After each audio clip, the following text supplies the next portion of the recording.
Big boss season 5 മത്സരാർത്ഥിയായിരുന്നു ശോഭ Vishwanath. Big ബോസിൽ പോകുന്നതിന് മുന്നേ തന്നെ നിരവധി വിവാദങ്ങൾ ശോഭ നേരിട്ടിട്ടുണ്ട്. 100 സാരിയുമായി 100 ദിവസം വിജയകരമായി പൂർത്തിയാക്കുവാൻ വേണ്ടിയാണ് ശോഭ ബിഗ് ബോസിൽ എത്തിയത്. എന്നാൽ അവസാന 2 പേരിൽ എത്താൻ ശോഭയ്ക്ക് സാധിച്ചില്ല.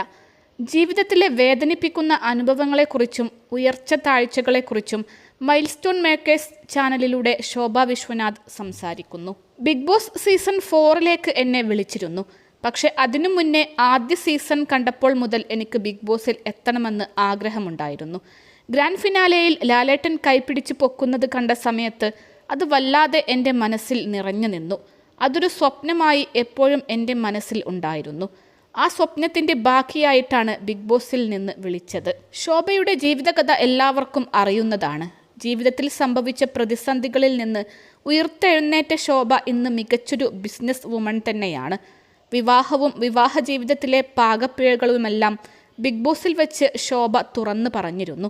എന്നാൽ അതിൻ്റെ പേരിൽ തനിക്ക് ആരോടും വെറുപ്പില്ലെന്നാണ് ശോഭ പറയുന്നത്. അത്തരമൊരു പഴയ കാലം ഉണ്ടായതുകൊണ്ടാണ് ഇപ്പോൾ സ്ത്രീകൾക്ക് വേണ്ടി സംസാരിക്കാൻ സാധിക്കുന്നത്. ശോഭയുടെ ലൈഫിൽ ഡ്രഗ് കേസ് വന്നിരുന്നു.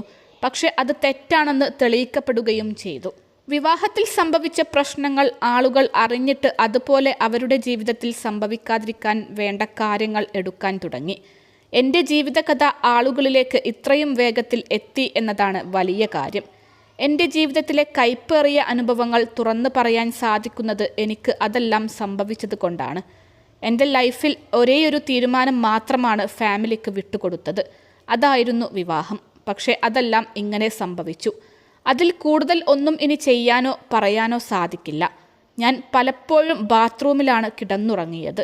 ഈ ബന്ധത്തിൽ ഉറച്ചു നിൽക്കാൻ സാധിക്കില്ലെന്ന് തോന്നിയത് അന്ന് എൻ്റെ ജീവൻ നഷ്ടമാവും എന്ന ഘട്ടമെത്തിയപ്പോഴാണ്.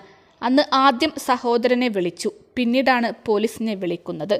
ഫാഷൻ ഡിസൈനർ, സംരംഭക, സോഷ്യൽ ആക്ടിവിസ്റ്റ് എന്നീ രീതിയിൽ ശോഭ വിശ്വനാഥ് ഫേമസ് ആണ്. വീവേഴ്സ് വില്ലേജ് എന്ന കൈത്തറി വസ്ത്രനിർമ്മാണ സ്ഥാപനത്തിൻ്റെ ഉടമയാണ് ശോഭ. താൻ ഒരു മാരിറ്റൽ റേപ്പിൻ്റെ ഇരയായിരുന്നുവെന്നാണ് തൻ്റെ വിവാഹമോചനത്തിന് പിന്നിലെ കാരണത്തെക്കുറിച്ച് ശോഭ ഒരിക്കൽ പറഞ്ഞത്.